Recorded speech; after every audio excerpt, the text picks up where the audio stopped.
आप सभी को मेरा प्रणाम। राम राम, नमस्कार। कथा कहानी चैनल में आपका हार्दिक स्वागत है। आज हम भैया दूज की कहानी सुनेंगे। भैया दूज का त्योहार आधे कार्तिक यानी शुक्ल पक्ष द्वितीया को मनाया जाता है। भैया दूज को बहनें अपने भाइयों को जिमाएं, अपने हाथों से टीका लगाएं, नारियल दें, भाई अपनी बहनों को रुपए दें। यदि बहन भाई को अपने हाथ से जिमाए तो भाइयों की उम्र बढ़ती है और जीवन के कष्ट दूर होते हैं। भैया दूज की कहानी। एक ब्राह्मण के 2 संतानें थी, एक लड़का और एक लड़की।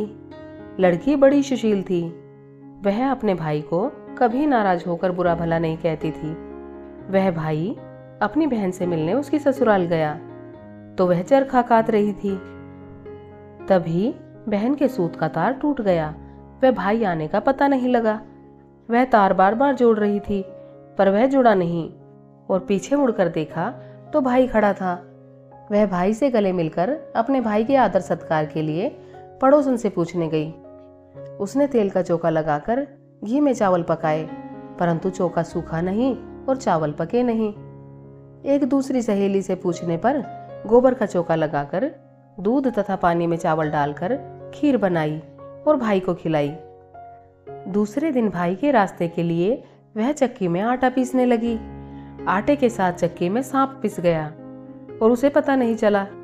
उसने उस आटे के लड्डू बना दिए और कपड़े में बांधकर दे दिए। जब वह चला गया तो उसे सांप पिसने का पता चला। भाई की प्यारी बहन अपने बच्चों को पालने में ही सोता छोड़कर भाई की राह पर चल दी। बहुत दूर जाने पर उसे उसका भाई एक पेड़ की छाया में सोता हुआ मिला और पास में पोटली रखी देखी। भाई ने अब तक कुछ नहीं खाया था। उसने सारे लड्डू फेंक दिए और भाई के साथ पीहर चली गई। रास्ते में उसने भारी भारी शिलाएं उतरी देखी। एक राहगीर से जब उसने उन शिलाओं के बारे में पूछा तो उसने बताया कि जो बहन अपने भाई से कभी नाराज ना होती हो, उसके भाई की शादी के समय ये उसके छाती पर रखी जाएंगी। थोड़ी दूर जाने पर उसे नाग तथा नागिन मिले। नाग बोला, जिसकी छाती पर ये शिलाएं रखी जाएंगी उसे हम खा लेंगे। उपाय पूछने पर नागिन ने बताया कि भाई के सब काम बहन करे तथा भाई भावज को कोसकर गालियां दे, मतलब कि बहन अपने भाई भाभी को गालियां दे, तभी भाई बच सकेगा। वहीं से वह भाई को कोसने लगी। गालियां देती देती पीहर पहुंच गई। माँ बाप को बेटी का यह व्यवहार अच्छा नहीं लगा। विवाह की लगन आई तो वह भाई को गाली देती हुई स्वयं लगन चढ़ाने लगी और वह घोड़ी पर बैठ गई। जो ही वह घोड़ी पर बैठी तभी शिलाएं उड़ती हुई आई और पुरुष के स्थान पर नारी को देखकर वापस चली गई। ऐसा देखकर बारात के लोग उसे अपने साथ ले गए। फेरों का समय आया तो उसने भाई को पीछे धकेल दिया और गंदी गंदी गालियां देकर फेरे ले लिए। वह सब काम स्वयं कर रही थी, यहाँ तक कि सुहाग रात को भाभी के साथ स्वयं सोने चल दी। समय आने पर नाग नागिन उसके भाई को काटने आए। वह तो जानती थी, नाग नागिन को मारने की तैयारी पहले से ही कर रखी थी। आते ही दोनों को मारकर जेब में रखकर 3 दिन तक सोई रही। सारे मेहमान विदा हो गए। तब उसकी माँ को उसकी याद आई कि उसे भी विदा करें। विदा के समय उसने माँ की उपेक्षा कर गुस्से से बोली कि मैं इतनी नीच नहीं हूँ।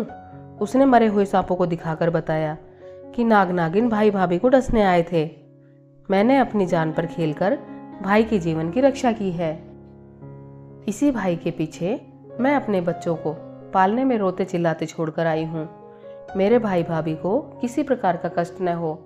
यह कहकर जब लौटने लगी तो माँ और भाई ने उसे रोका और आदर के साथ विदा किया।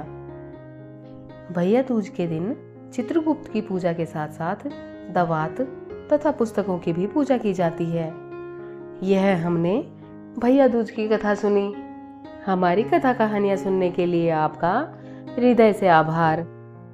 अगर आपको हमारी कथा कहानियाँ अच्छी लगती हैं तो चैनल को लाइक कीजिए, सब्सक्राइब कीजिए और अपने चाहने वालों के साथ शेयर कीजिए। धन्यवाद।